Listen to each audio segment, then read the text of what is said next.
Qantas air line کی flight 3 London سے Sydney جا رہی تھی۔ راستے میں فلائٹ نے سنگاپور ایئرپورٹ پر فیول بڑھانے کے لیے اسٹے کیا۔ اس فلائٹ میں 44 مسافر تھے اور عملے کے 29 افراد تھے۔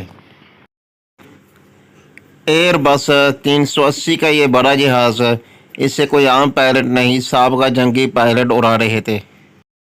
جہاز نے جیسے ہی اڑان بھری، کچھ ہی دیر بعد پائلٹ نے آٹو پائلٹ آن کر دیا، لیکن کچھ دیر کے بعد دوسرے انجن میں آگ لگ گئی۔ پائلٹ نے آٹو پائلٹ بند کر کے خود ہی جہاز کا کنٹرول سنبھال لیا۔ پائلٹ نے دوسرا انجن بند تو کر دیا جس سے آگ بجھ گئی، لیکن کنٹرول پینل کچھ اور بتا رہا تھا۔ اس سے پہلے کہ جہاز کنٹرول سے باہر ہوتا، پائلٹ کو اسے جلدی سے لینڈ کرنا پڑے گا۔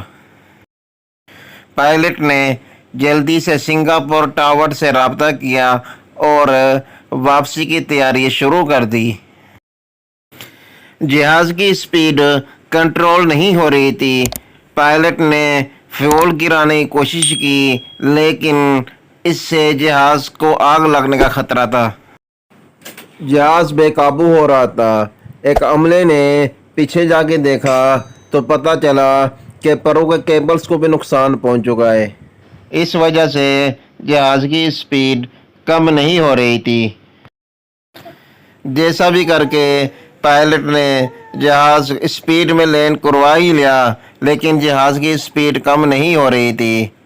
آخر میں جہاز رن وے ختم ہونے سے 150 میٹر پہلے جا کے رک گیا۔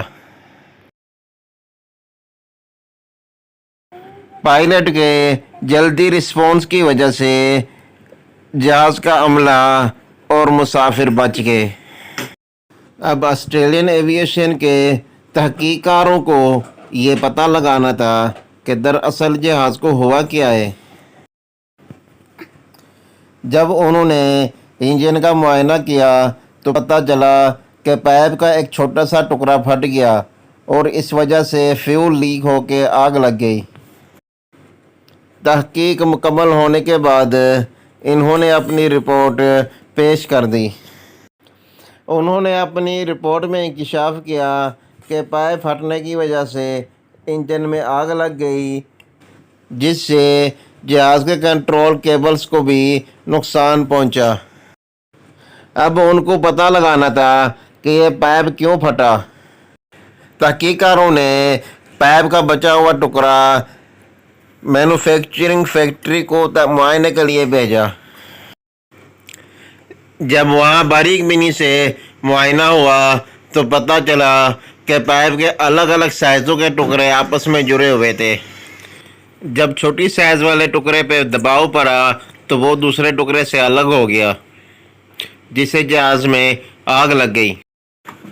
اس کے بعد A380 کے تمام جہازوں کا معائنہ کر کے ناکارہ پائپوں کو تبدیل کر دیا گیا۔